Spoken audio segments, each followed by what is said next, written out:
Chrysippus, the man who died laughing. A donkey, some figs, and a laugh that became eternal. His name is Chrysippus of Soli. We don't have a single one of his books left.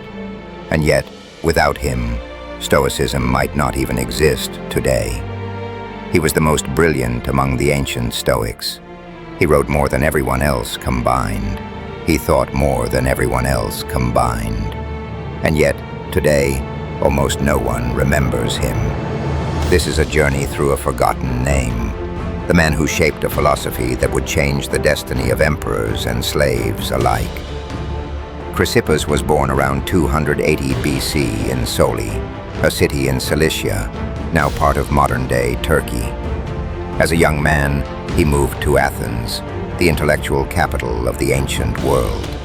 There he found the Stoa Poikile, the painted porch where Zeno of Citium had founded the Stoic school. Zeno was gone by then. His successor, Cleanthes, led the school. It was under Cleanthes that Chrysippus began his training, though it didn't take long for him to surpass his master in depth and rigor. But he wasn't just any philosopher. Unlike the sophists, who spoke with flowery rhetoric, Chrysippus spoke with precision. Where others philosophized with metaphors, he used logic, with arguments as sharp as knives. Chrysippus didn't found Stoicism, but he saved it from disappearing. When Cleanthes died, the school was weak. The Stoas' rivals, Epicureans, Cynics, Skeptics, were gaining ground. That was when Chrysippus took the lead, and he didn't just defend the doctrine, he rebuilt it from the foundations. He wrote more than 700 books. They say there was no philosophical problem he didn't try to solve. If someone raised an objection, he wrote another book, and another, and one more. Diogenes Laertius tells us that someone once asked him why he wrote so much. He replied, "If I could, I would write even more. Because thought is polished by writing, and truth is not reached through silence." His books are lost to time, but his ideas live on, scattered through the texts of others. Among his most powerful lines, this one resonates. "If I have erred, may the gods forgive me. If I have succeeded, let men recognize it." And another, which reveals his logical spirit. "I prefer to fail with logic than to succeed by accident." He was tenacious, relentless, uncomfortable for those who didn't like to think too hard. But that is exactly what made him essential. Where Zeno provided the vision, Chrysippus provided the method. Where Cleanthes lit the flame, Chrysippus wrote the laws of fire. If modern logic exists, part of the credit goes to Chrysippus. Before him, Aristotelian logic reigned supreme. But he proposed a new way of thinking, propositional logic. He didn't just focus on terms, but on complete propositions. If this, then that. Not both at once. Either this or that. What algorithms do today, what governs computational thought, has echoes of Chrysippus.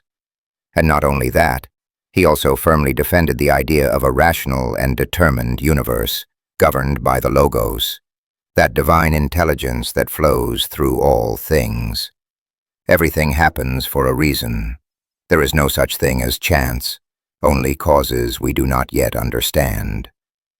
Chrysippus was known for being sharp, provocative, and obsessed with detail. Those who knew him said he argued with almost religious intensity. He wasn't interested in winning the argument. He wanted to expose the cracks in his opponent's thinking. And he was persistent. They say if he encountered a paradox, he could go days without sleep until he solved it. He also had a sense of humor, though it wasn't always well received.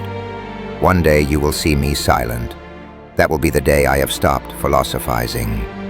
And then his end arrived. Chrysippus died at the age of 73, in a scene worthy of a Greek comedy.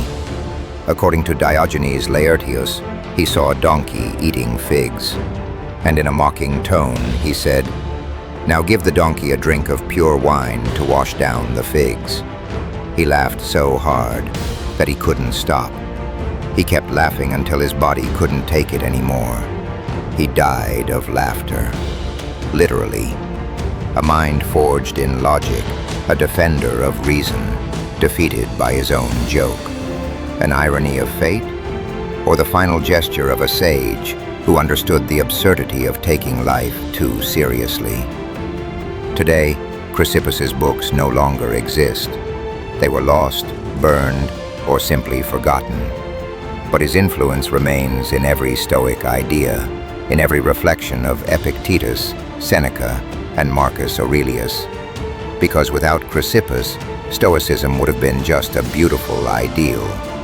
With him, it became a living, logical, and concrete philosophy. The soul strengthens like a muscle through tension, repetition, and purpose. Let his story remind us of this. They don't need to remember your face if your ideas continue to transform the world. Learn from the past. Live better today. Subscribe.